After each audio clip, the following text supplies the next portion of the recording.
Closing the gap, indeed. The Rangers are as close to the top spot in the American League West, closer than they've been since May the 30th. How about that? They're 3.5 games back at the Astros. Remain a game and a half behind the Mariners as we welcome you to the DLLS Rangers podcast. John Radigan here with Jeff Wilson there and the Queen Cat taking care of all kinds of business at home for us today. We appreciate her and you. Join us in the chat. And let's talk a little bit about last night, Jeff. About last night. Man, that was just a heck of a game. You know, we knew the best team in the National League, the best team in baseball record-wise, was coming into town. And, you know, you just hope a guy like Jacob Latz, you kind of like the experience level of the next two starters a little bit more than maybe you would Jacob Latz. And when you look at them all, what a game. He was unbelievable. Yeah, he really was, and it's a continuation of what he's done really as a starter all season. I mean, he's been better as a starter than a reliever, and he's been pretty good as a reliever. Mm-hmm. I tweeted out, I want this guy in the rotation the rest of the year. I want him in the rotation next year. Sure. It's 4 pitches, and when he's got his command, and when he's not, when he's around the plate, he's a heck of a pitcher. So I was really happy with that for the guy, and it just looked good. And then for yet another guy who wasn't with the organization to start the year, Latz was, but Michael Helman was not. What he did was phenomenal, Well, yeah, that's the thing. I was thinking it's like a double lead here, right? Is Jacob Latz the lead, or is Michael Helman the lead? And truly, either one of those young players are worthy of being the lead story of the day, maybe the week, certainly the game. What a great performance by Helman. And like you said, he was in the St. Louis Cardinals organization. He was and basically waived by them. Rangers get him off a waiver claim. And of course, they knew there was something about him they liked. Yeah. I can't imagine anybody, even in pro scouting, thought he was going to come through like this. And by the way, that grand slam he hit in the 5th inning was the first by a Ranger this year. Right. Which just adds to kind of the insanity of it all. It's like, this is the guy, not Corey Seager, not Adolis Garcia or Marcus Semien or Jock Peterson, or I can go on and on. It's Michael Helman. And like you said, he's opened with the Cardinals, got DFA'd. The Pirates picked him up for like 2 days and then DFA'd him. He never reported to the Pirates. So technically it's 3 organizations, but he never showed up to Pittsburgh before they made their roster move with him. So it's just such an unlikely thing, and it adds to this whole unlikely scenario that we're seeing here with the Rangers and where they are in the playoff standings. They should not be doing what they're doing with the lineup they fielded last night. They just shouldn't be 12-4 in their last 16 games. Maybe the odds are going to catch up with them. I'm not sure. They're in the midst of another tough stretch here on the schedule, as we've said again, but they keep finding ways to do something about it. It's really amazing, and the way that they're doing it, right? This would be a very tough part of the schedule if Corey Seager and Marcus Semien and Nathan Eovaldi were in the lineup, right? But they're not. So to continue to do this, and I loved it. And, I didn't see enough people use the actual quote that you had in your story about last night. But Bochy said, of the young guys, he said they're getting an opportunity that they're taking advantage of.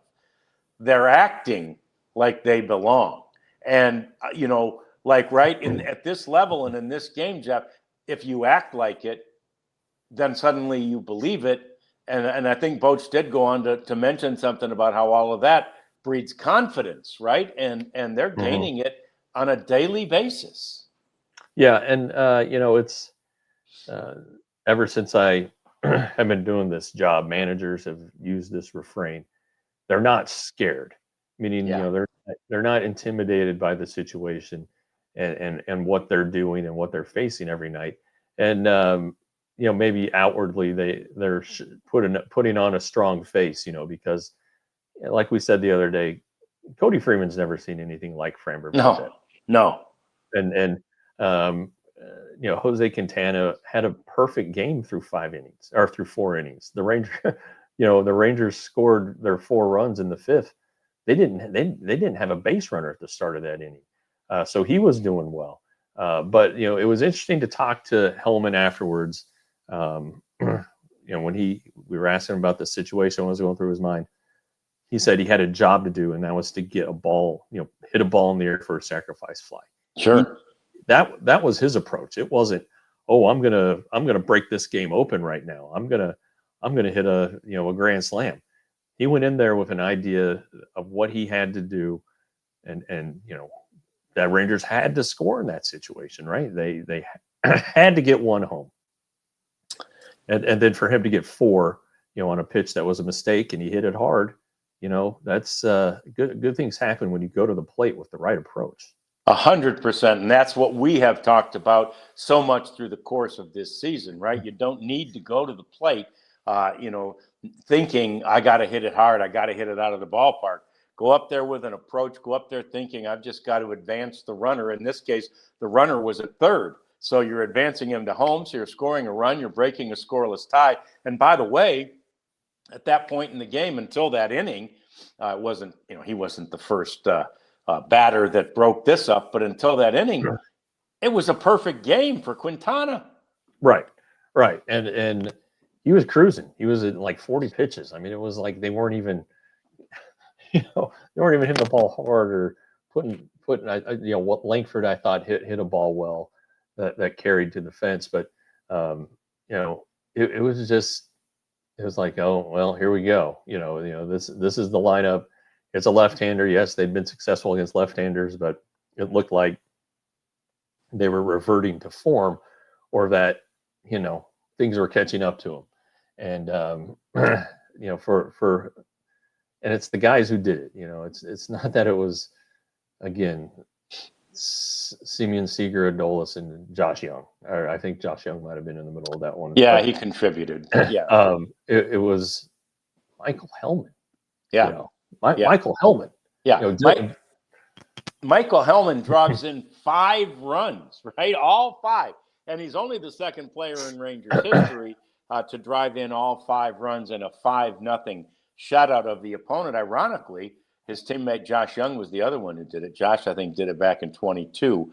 But it's an amazing accomplishment against this team, and Jeff, against this backdrop, right? It's the whole pressure cooker of this situation, and the thing that when you talk about how, and it's a great point, how Quintana was just cruising and it was seemingly so easy. And earlier this year, there were so many times when we saw pitchers doing that against the Rangers, and it just felt like, yeah, they're not going to figure him out today. And they did, right? And now, granted, 2 walks, he surrendered 2 walks in that 5th as well. So he obviously, lost a little something along the way too. But the Rangers took obvious and great advantage. Yeah, and Jose Quintana has been around for a long time. Yeah, this isn't like that Mitchell Parker guy for the Nationals, or somebody who just you never heard of, and oh my God, the Rangers are getting beat by this guy. Quintana's a veteran. He's pitched well for the Brewers. Doesn't strike out guys like he used to, but he knows how to pitch, and he showed that the first 4 innings. Really, if you want to go and look at that inning, there was a drop pop-up in foul territory.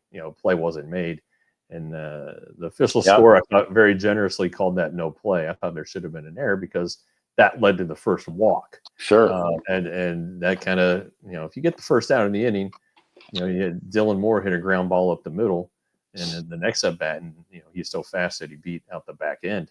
I mean, it's a totally different inning. So you got to be opportunistic as well when you're undermanned and take advantage of things. And that's one that I don't think got talked enough about. I mean, that maybe because he wasn't flagged for an error, that's why. But hey, that's that was a big deal in that game. Yeah, that became a huge deal. It was just a huge inning, and maybe it's not talked about quite enough yet. The fact that the Rangers had not hit a grand slam this year, and unbelievably, there are still two teams that haven't, Jeff, which is shocking, also. But especially for a team like the Rangers, that is known as a team, full of bashers. Yeah, and kind of tells you maybe that's why they're down where they're at offensively. They it's not that they haven't hit home runs this year, just they haven't had a lot of guys on base. So whatever's working right now, you hope they can continue to hold on to it, and it's not going to be every game. I mean, these guys they're going to get overpowered at some point. A guy's going to come in and shut them down, and conversely, the opposing lineup might have success against a Rangers starter. But my gosh, at 12-4 in their last 16, since Semien and Carter were basically hit the injured list, 12-4. Yeah. Shocking. And it's what is it, 7-3 since Seager hit the injured list? Sure. Yeah. That's just crazy. So why, and it's worth asking, why is it happening? Is it just one of those things? Is it luck? Have these young guys infuse some energy? Is there an approach thing that the other guys do that these guys don't, and that maybe the other guys do need to do? Is there a chemistry thing? I don't know. I mean, all these guys are present. Seager and Semien, Adolis, Carter, they're in the clubhouse, they're in the dugout for the games. My gosh, it's just you gotta wonder why. If you're the front office, you have to think about what's going on. Yeah, all about Sports Zone wondering about the impact of Booney. I wonder, right? I mean, the new hitting coach who came in, I guess in May, it takes a while for a hitting coach's, sort of philosophies and everything to take root. Maybe that's some of it, Jeff, because we were seeing it, and hopefully we'll see it again from the likes of Adolis, Garcia. And I don't know that anybody asks Corey Seager to change anything, because he's just been so good over the years. Just keep doing what you do. But plenty of people, I believe, and all these young guys seem to be, again, the classic example of what Helman said after the game last night. They're approaching these things in the right way, and in the way that Brett Boone, it advocates.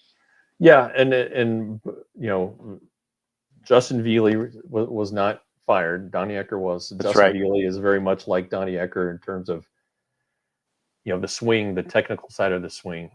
Brett Boone is the approach guy.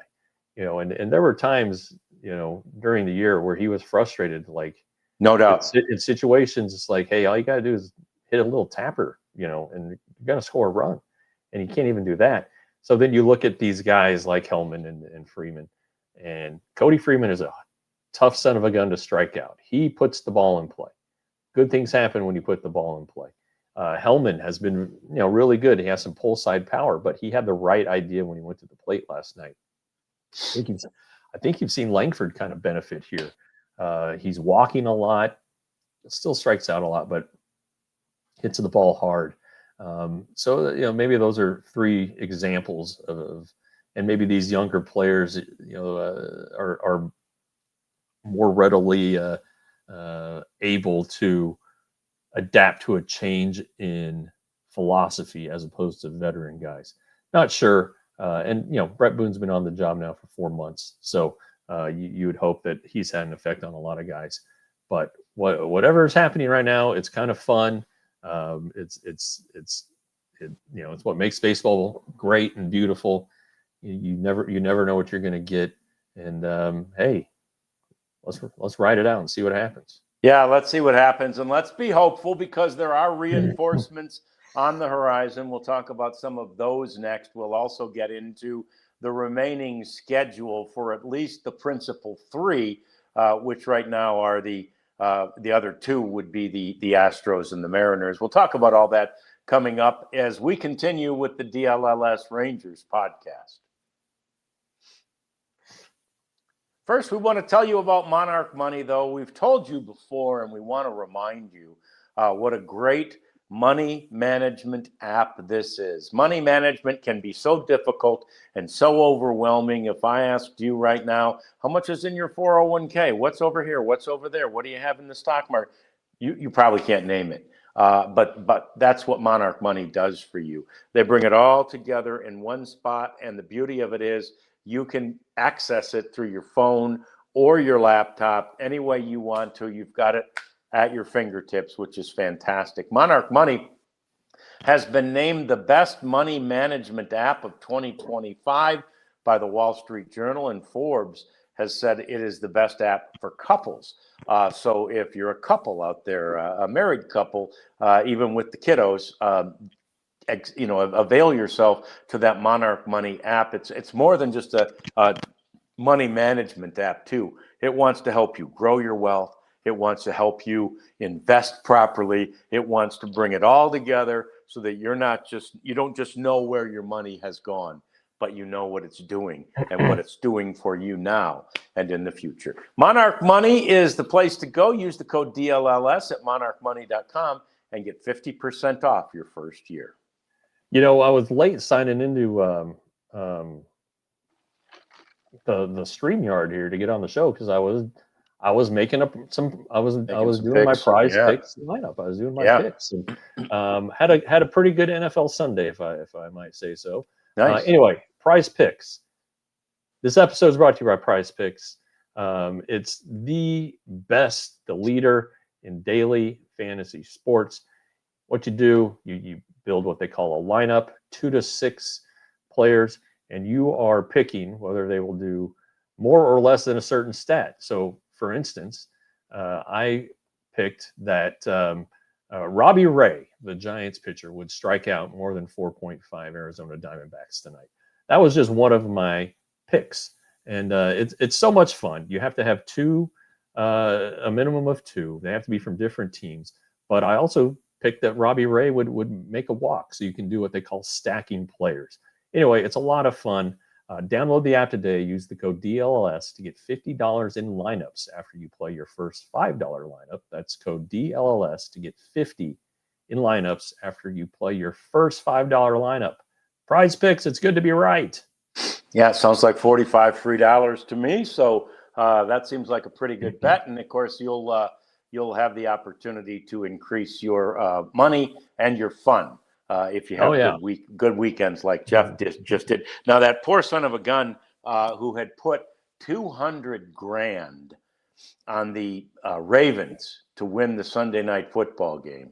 And when it was 41-25 with a couple of minutes left, whatever it was, he had a 99.1% chance of winning, having put $200,000. Now, again, if you can put $200,000 down, you don't feel too bad for a guy. But, man, he watched that wither away when Josh Allen did all of his magic in that game. So quite an interesting, process we go through sometimes watching these NFL games. And that's, what he should have done? That guy should have just put his money into Prize Picks. He'd have had more fun, and he'd have been 100%. Able to keep better track of it. So here's the deal. We've got guys coming back. Tyler Mahle, Jeff, yesterday, I believe it was, Boat said, could be rejoining the team as soon as for this series in New York against the Mets. We talked about that on the show yesterday, which, by the way, if you haven't seen the show from yesterday with Anthony Andro and John Daniels, the former president and general manager of the team, go back to YouTube and check that one out. It was a really fun show. But we talked a little bit about the fact that Mahle could be back and tried to speculate about where he might land in a rotation this weekend. And Boach provided a little clarity on that yesterday, didn't he? Yeah. And we talked to Tyler, I guess it was yesterday. He had thrown in Albuquerque for Round Rock, and he had actually started the week there in Round Rock and pitched against Albuquerque, and it wasn't great. He had too many mistakes, and in Albuquerque, you don't have to hit it real hard for it to fly out of the ballpark there. So there was less of that. It was 2 1/3 scoreless, 46 pitches, probably not as efficient as he needed to be, but it was 46, so he should get to 60 to 65, which, in a ideal world is 5 innings. I don't know. I don't know how they're going to play it. And I don't know if Jake Latz changes their thinking last night, because I think the thought is that Mahle will replace Latz. And it makes sense, but if you're trying to win ball games right now, you really got to ask yourself, what will help us win? Would it be 3 innings of Tyler Mahle plus Jake Latz out of the bullpen, or would it be just Jake Latz and let's go and see what happens? The Mets lineup, they have Juan Soto, left-handed batter, Pete Alonso, right-handed batter. I think they do play some platoons there, but maybe a lefty would be a better choice there. Just off the top of my head, thinking about left-handed hitters, I know Lindor's a switch hitter, right? But, it seems like maybe a lefty might work. I mean, the Mets are pretty good, especially at home. But the point is that Mahle is getting close to returning and contributing. It's just to what level can he contribute?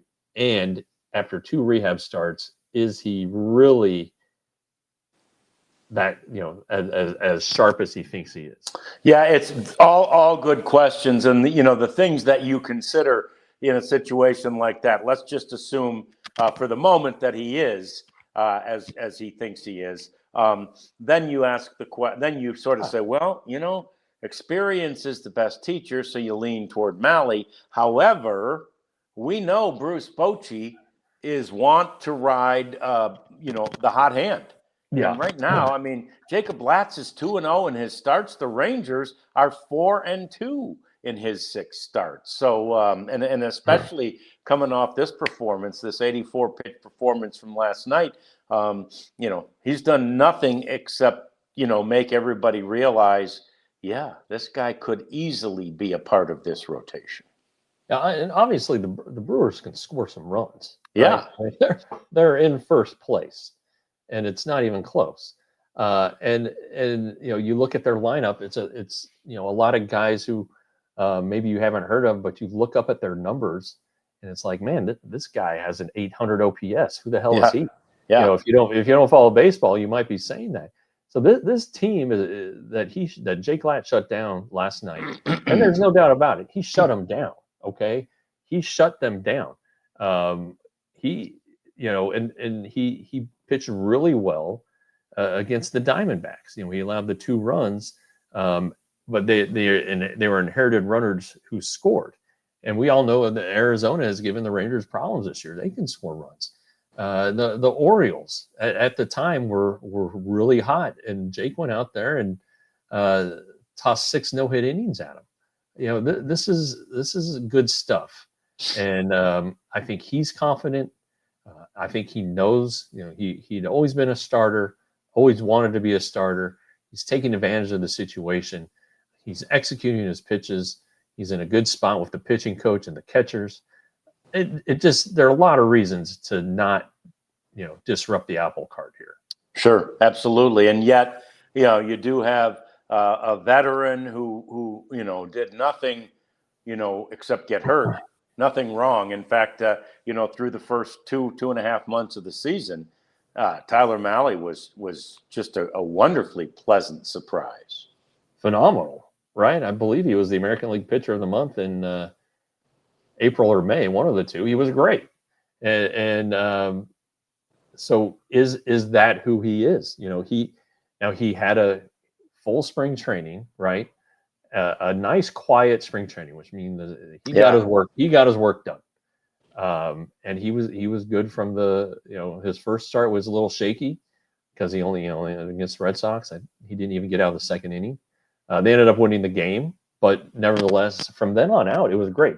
He was great against the Dodgers. He was really just had some great starts. So yeah, I get it, but does he need more time? He seems like the kind of pitcher that needs time to get his command and make sure everything is dialed in and the feel and everything. Because it feels great, which is cool. But do you go ahead and roll the dice with that? It's easy to get him back on the 40-man. You can DFA Carl Edwards. That creates the spot for Mahle. You can option, or it creates the spot for him both on the active roster and the 40-man roster. It's a clean move when it does happen. But you really got to ask yourself if he's better than Jake Latz, or if he would be better against the Mets than Jake Latz would. Right. Yeah, that's the key. Yeah. I mean, because perhaps he needs more stretching out, right? I mean, I know, and we talk about it all the time. You never look, especially at a veteran, you never worry about results of a rehab start.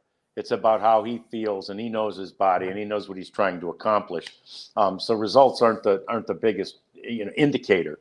But the guy still hasn't pitched since June, right? And he hasn't gone deep in either one of these rehab starts. So is he ready to go out there and throw, as Latz did last night, 84 pitches or more, and battle with one of the best teams, because again he'd be against the Mets, but one of the best teams in the National League, toe to toe without that sort of build up time.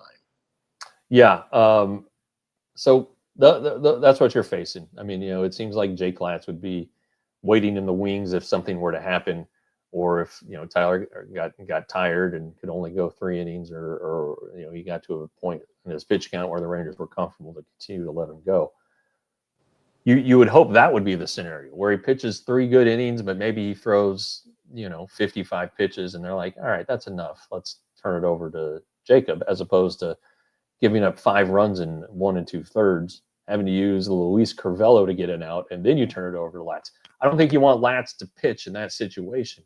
No, if you're down 5-0, this guy's too good right now. I really wonder if that seems like something that needs to be given some consideration. Yeah, that's a conundrum, no doubt about it. But a pleasant problem, right? A good problem to have, that you have a guy like Mahle waiting in the wings and Jacob Latz making it very difficult to find a spot for him. The other guy that could be coming back sooner rather than later, but even on the road trip, could be Adolis Garcia.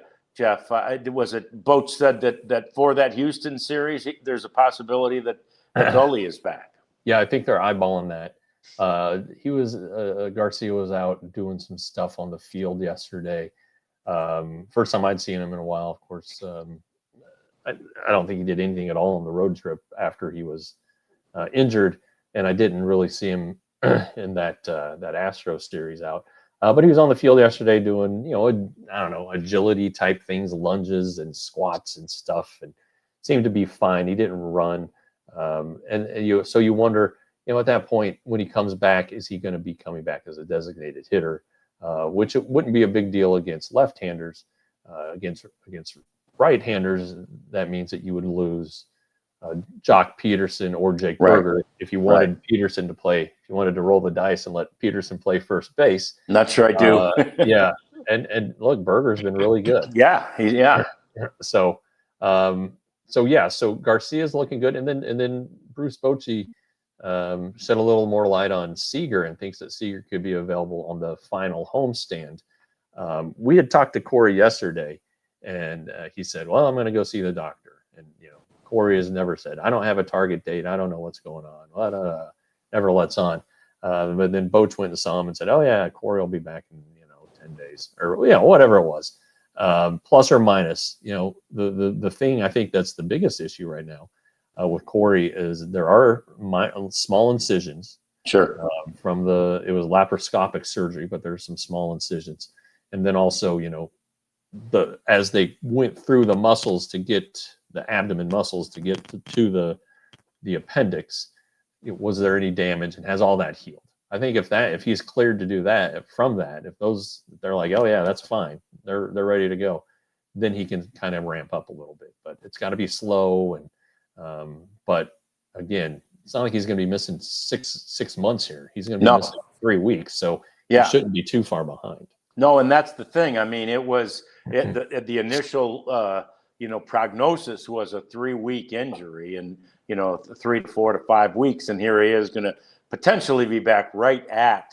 the 3-week mark, which would be pretty nice. And we've seen it from Corey Seager before, where he just comes back and immediately he's hitting again. Now, we've also seen it this most recent time back from the injured list with him, where it took a minute, but we've seen it on more than one occasion where Corey Seager doesn't miss a beat. So we'll look for that. We'll hope for that. It's nice to get reinforcements. Coming up next, let us talk about the standings. Let us talk about tonight's game, and let us talk about the remaining schedule for the 3 teams that are battling it out there for the last wild card spot and the top spot in the American League West.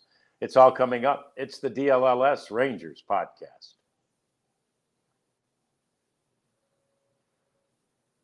Oh, and it is time for Jeff to talk about Big Brothers and Big Sisters. Well, I like Big Brothers and Big Sisters. Never smoked a cigar. I sometimes like conversations, but I definitely like free drinks. And so we have our cigars and conversations this Saturday. So we're talking 4 days, 2 to 6 p.m. at the Casa de Monte Cristo Lounge in Dallas. It's a chance for you to get with some community leaders, some Big Brothers, Big Sisters folks, and figure out how to get involved.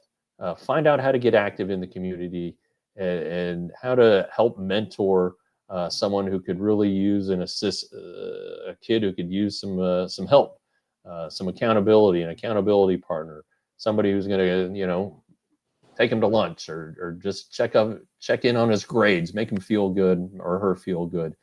So you can talk about all of that. Again, it's at 2 to 6 p.m. Saturday the 13th at the Casa de Monte Cristo Lounge. It's our cigars and conversations with Big Brothers and Big Sisters.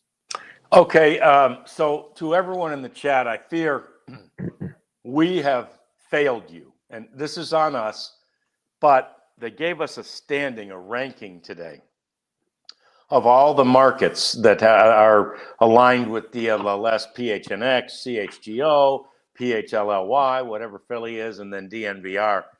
We were in last place on the Supporters Club, and that's on us because we didn't sell it well enough, but that's what we're here to do today.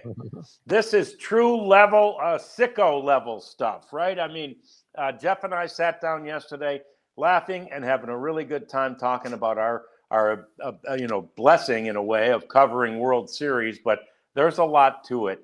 And that's going to be released soon to our Supporters Club members. So we want you to join. It's not an expensive club to join.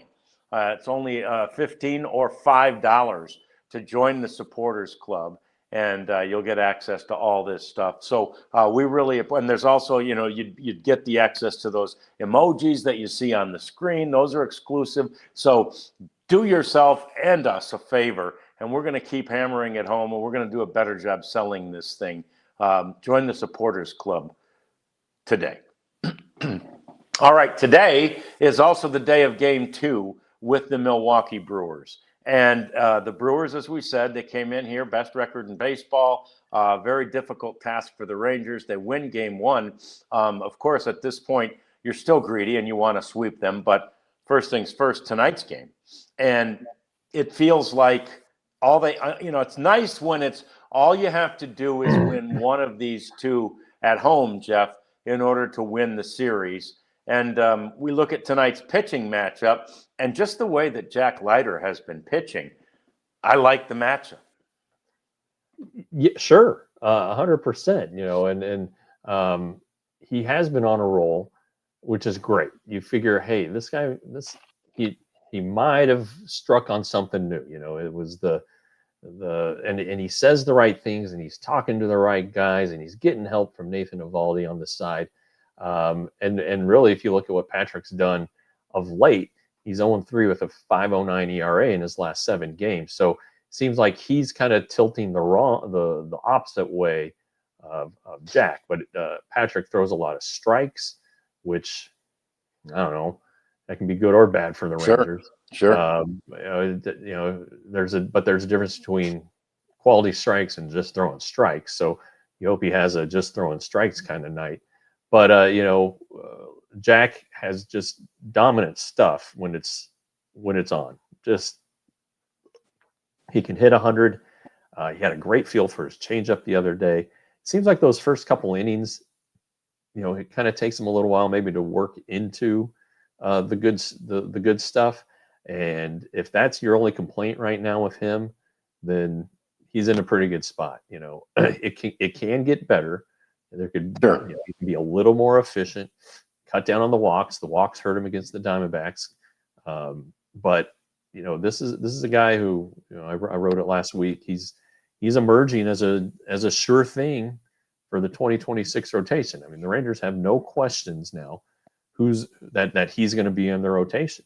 And you can't say that about Kumar Rocker. You can't say that about Jacob Latz. You can't say that about Tyler Mahle, who's going to be a free agent, or John Gray, who's going to be a free agent. So I mean, there are some opportunities for other guys, but Jack's opportunity is sewing up. He's in the rotation next year, and it's because of how well he's pitched lately. And to your point, I think the matchup also favors the Rangers. Yeah, and when you're talking about him being in the rotation and next year, so it's DeGrom, Eovaldi, and Leiter, right? That's it. That's who's sewn up spots for next year in the rotation. That's pretty good company for Jack Leiter to be in. So, yeah, I mean, it's got to be a good feeling for him. He had, relatively speaking, a rough inning or two in the last start, and then just dialed it in. And I think Bassick was on the call, and Matt, I think it was Murph actually, and talked about the in-game adjustment that he saw Jack Leiter to make, and to make an adjustment like that mid-game is a very mature, that's a veteran move, right, for a guy. And we talked about it too, Jeff, and you brought up the great point. At this point in the season, Jack Leiter is still technically classified as a rookie, but he's not a rookie anymore. He's advanced beyond that. Right, and again, it's showing up, and so that it's good. It's player development. It's just good stuff that the Rangers needed. This is the number 2 overall pick in the 2021 draft, and you cannot miss those picks. It kills your farm system, and Jack is looking more and more like he's going to hit. Yeah, and so that's good stuff.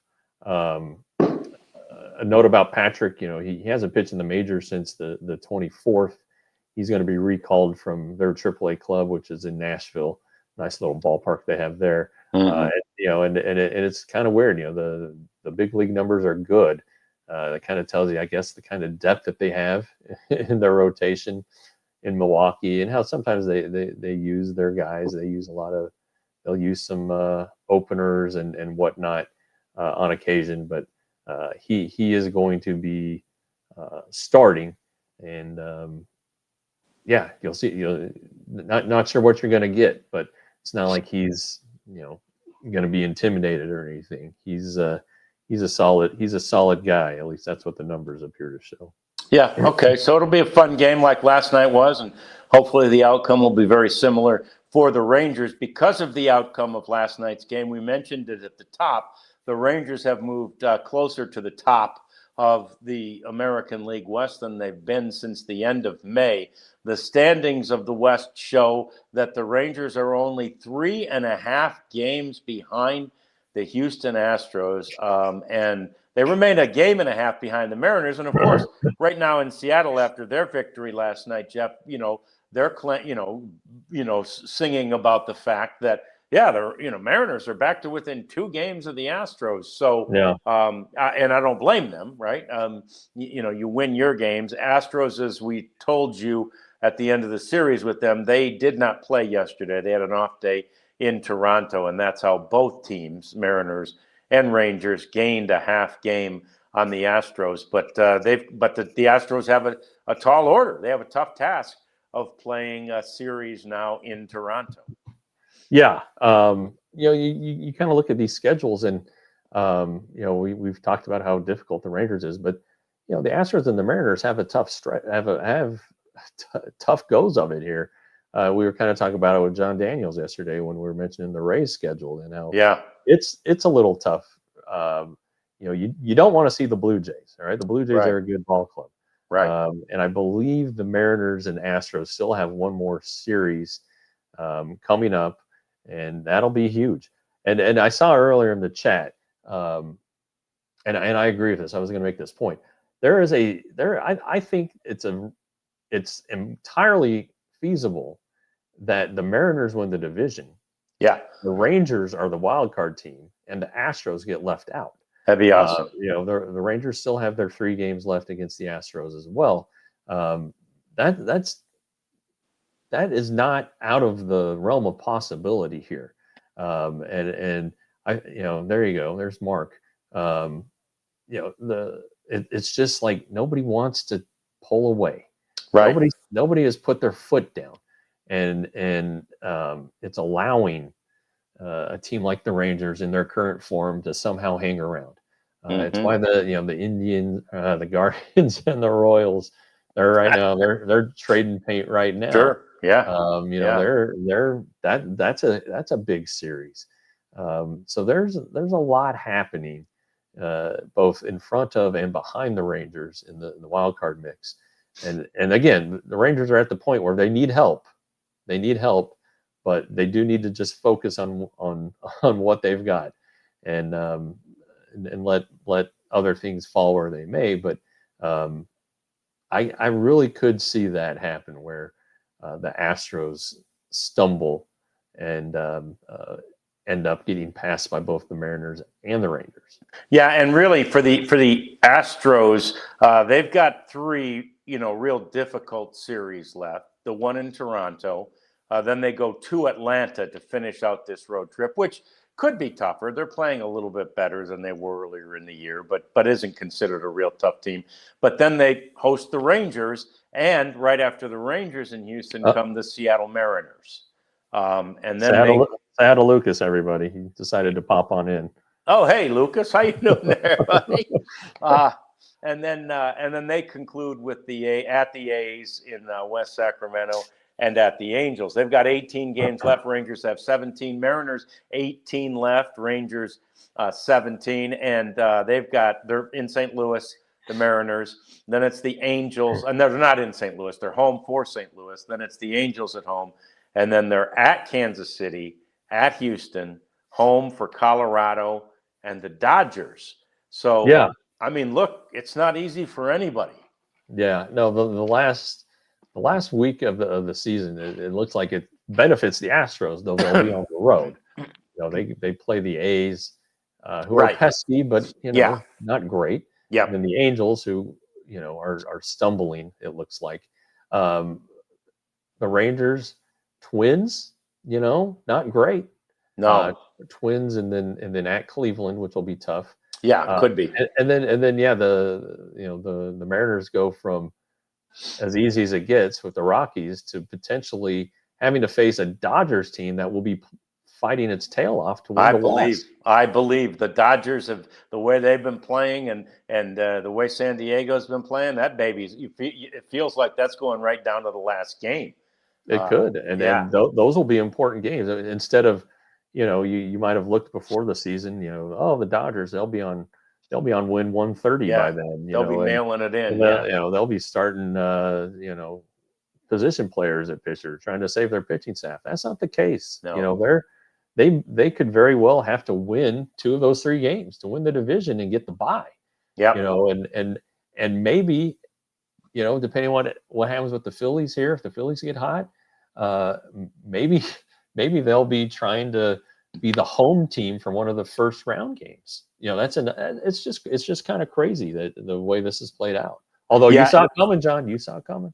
Yeah, no doubt, I did. I definitely saw it. And by the way, it's great. I mean, that's what's great about, to me, the wild card, right, is the fact that so many teams are in the hunt right now. And when you look at the wild card standings, you see, that Texas is knocking on the door of the Mariners, but the team that is, and you've talked about it, Jeff, that the two have been flip-flopping somewhat, but the team that's right behind the Rangers, just a game back right now, is those same Cleveland Guardians, right? So that absolutely could make the Rangers' final series a very important one because it's at Cleveland. And so that'd be really cool, and that'd be really fun, and you'll have some reinforcements. You're pretty sure that Garcia and Seager would both be back by then. So that could be really fun. It'd also be fun if the Rangers figured out a way to wrap things up prior to then. I saw that their magic number, Jeff, is 17. Oh. So one thing they could do right now is just win the rest of them. They're in. Yeah. Any combination of 17 wins by the Rangers and losses by the Astros, and the Rangers would win the American League West. So easy done. Yeah. I don't think that's happening. Maybe, though. We don't know with these young guys. We got more coming up. We got our cleanup segment coming. Having fun talking Rangers. It's a really fun team. We're talking them with you next on the DLLS Rangers podcast. Oh, sad face. The big sale is over, but happy face. The diehard availability is still there, and you need to take advantage of it. If you missed out on the sale, it's okay, and then maybe you got to wait a week or two until things are a little looser on the financial side. Whatever, it's still only $80, $79.99 to become a diehard, and it is worth every penny and more. Because you get so much great content with this Cowboys season underway. They've got the Giants, who look just horrible. I talked to JD. John Daniels is a huge Giants fan, and I was talking to him yesterday about that, and he's just, shaking his head. He can't believe they hadn't already made a coaching change. So there's a lot of people that think they should after game one. Anyway, our writers for the Cowboys will cover that game like crazy. Our writer for the Rangers, sitting right there next to me, Jeff Wilson, will cover the Rangers and this playoff push like crazy. He's writing every day. And then, of course, we've got the Stars and the Mavs getting ready to ramp up both of them. So it's really great stuff. It's great content. It's better than anybody else provides in the marketplace. And it's only $79.99. You get a free T-shirt. You get 20% off of our events. So many reasons for you to scan that QR code and become a diehard today. Yeah, and I tell you what, John Daniels, he's been on twice now, and each time we've given him a shirt. We tend to give our guests who come in a shirt, and he liked them so much. He was telling Ben, man, these shirts are so soft. Yeah, and he really likes them. John Daniels went and bought some shirts after the show at store.allcitynetwork.com. I don't know which ones he got, but they're pretty good looking shirts. And take it from a guy who doesn't shop at the dollar store. All right, right. These are high quality things that we're offering. So you can get a number of shirts: the Dallas collection, Cowboys, all of our teams, Rangers, Stars, Mavs. I'm wearing Texas Chew right now. Oh, I still don't have that one, and I'm wearing this one. It's probably the best of the baseball shirts. I gotta get that. Yeah, I mean, the Nolan Ryan shirt's good, but it's the Dallas collection. But anyway, store.allcitynetwork.com.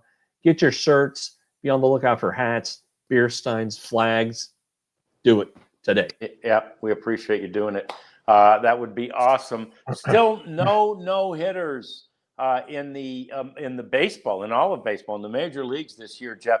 And that's despite the fact that we had two go into the 8th inning yesterday, one go into the 9th inning yesterday, and amazingly, there still has not been a no-hitter. Even one of those, and this is LA was about to bore us with a combined no-hitter last night. So I'm actually glad they didn't complete it. Nothing as terrible as the Yamamoto one on Saturday, where he was 1 out away from a no-hitter against Baltimore, gives up the home run, and then the Dodgers haul off and figure out a way to lose that game. The Orioles came all the way back. Last night, the Dodgers were able to hold on, but the kid Ciccone from Cleveland took one into the eighth. Glasnow and I think Blake Trinan relieved him in that Dodgers game, and they took it into the ninth. First batter of the ninth inning was able to hit a double, I think. So the no-hitter was shot. I guess maybe, Jeff, we got spoiled between 2015 and last year. There were 29 no-hitters and then 10 more that were combined no-hitters, which I think are fake no-hitters. But anyway, 39 overall, but 29, I always just kind of look at the combined no-hitters like, whatever. But a no-hitter is a no-hitter, especially when it's, one guy out there challenging everybody. It's going to be 4 times through a lineup kind of thing. Yeah, I think we'll get one. We'll get one. You? Wow. In the final couple of weeks? Yeah, let's go ahead and predict that happening. Okay. Hey, before we do any more cleaning up, Natalie has asked, and I saw it 2 segments ago, and she just reposted it. Is there a chance that Evan Carter is back if the Rangers make a deep run, or is he done for the season? Yeah, he's done for the season. His placement. Now, I guess, like technically, 60 days, maybe the World Series, late in the World Series, technically, but Bruce Bochy pretty much yesterday said that Carter and Gray are out for the rest of the season. They're a little they're not optimistic that Semien will be back before the end of the regular season, but would hope that he could participate in the postseason along with Evaldi to some degree. But it seems like that's those are not even possible. Yes, but they're not being talked about with any with much gusto behind them. You're talking. You mean that the Evaldi and the Semien? There's not a lot of gusto there, even. No. Well, it's kind of like possible. Yeah. I think this, the Semien thing. It was the broken bone in the foot, but also the Liz Frank issue. Yeah. And that's a scary one. Evaldi, if you could get him back for an inning, let him close. Hell, something. You could do that, but back to the original point. Yeah, Evan Carter is not going to play again. Well, and with regard to Evaldi, he's out with shoulder fatigue, and isn't that what the original injury was listed as for Tyler Mahle? Yeah. And he was way low. Now, everybody's different, but Evaldi has something with his rotator cuff too. So there's a little more. Yeah. Little more starch in that one, but the Evaldi thing or the Mahle thing, when it first happened, it was going to be 2 weeks no throw, and then Mike Maddox had told me this one's going to be more than 15 days, and I don't think he thought it'd be this long.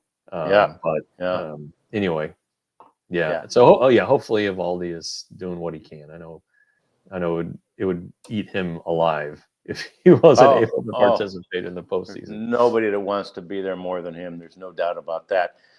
Quickly going back to the no-hitter talk, Jackson Holliday broke up that Yamamoto home run, or no-hitter with a home run. And just 15 minutes, Jeff, before he hit a home run, his brother Ethan hit a home run for Fresno, I think is where he is. And that was the first time the two of them had both hit home runs on the same day as professionals. But pretty amazing, and probably not the last time in fact, someday we'll be talking about the two of them both hitting home runs in the same game, perhaps, as major league players. Yeah, it's pretty funny. When we were talking to Corey Seager, he said he did his research, and, guys who've come back, and he said the shortest I've seen is 10 days. And he was like, I've got no chance at 10 days. We're like, well, Yeah. who's 10 days?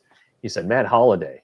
I was like, all right, that's the kind of man Matt Holliday is. He comes back from appendicitis in 10 days and knocks out two, with the help of his wife, two top 5 picks. Yeah. Terrific left-handed power hitters from high school. Unbelievable. So, Jose Urena, our man, friend Jose. I know. I loved Jose. Jose Urena, Jeff, has now been with 5 teams this year. This year, he's been with 5 teams, 11 overall in his career. And, as feisty and nasty and everything as he can be, the record for teams, Rich Hill tied it this year with 14. Urena's not that old of a guy. He might have a chance to break the record. I could see him getting with 4 more teams and making it all the way to 15. I was really surprised that his season turned out this way after what he did last season for the Rangers. Yeah. I thought he had a nice year. He did. A year where a season where a team like the A's the Angels, who were, I guess, just got rid of him, or who he's with now, could have used a guy like him, a veteran guy who works his butt off and just goes out there and works hard for you, and eats up some nasty innings, will give you quality innings, throws hard. There's some real. I thought it was a nice comeback year because he has a no-hitter in his career. He's thrown a no-hitter. Yeah. So, speaking of that prolific number, from 2015 to whatever it was, John. Yeah. Jose Urena's in there. Yeah, he's one of them. He can pitch. I'm a little surprised that things have come this way, but I would say that he's not done. I don't. Bounce around next year, but I think that he's going to be in the major leagues next year. Yeah, again, probably the next couple of years. He's still got good stuff and a good, lively arm. And then maybe he does find a home. We both talked a lot in the offseason about that maybe the Rangers could bring him back to be a part of that bullpen, but didn't happen. Bullpen's been fine, or way better than fine. So no complaints there. And again, we'd still love to see that for sure closer, but I'm fine with John Armstrong doing it for now, no doubt about that.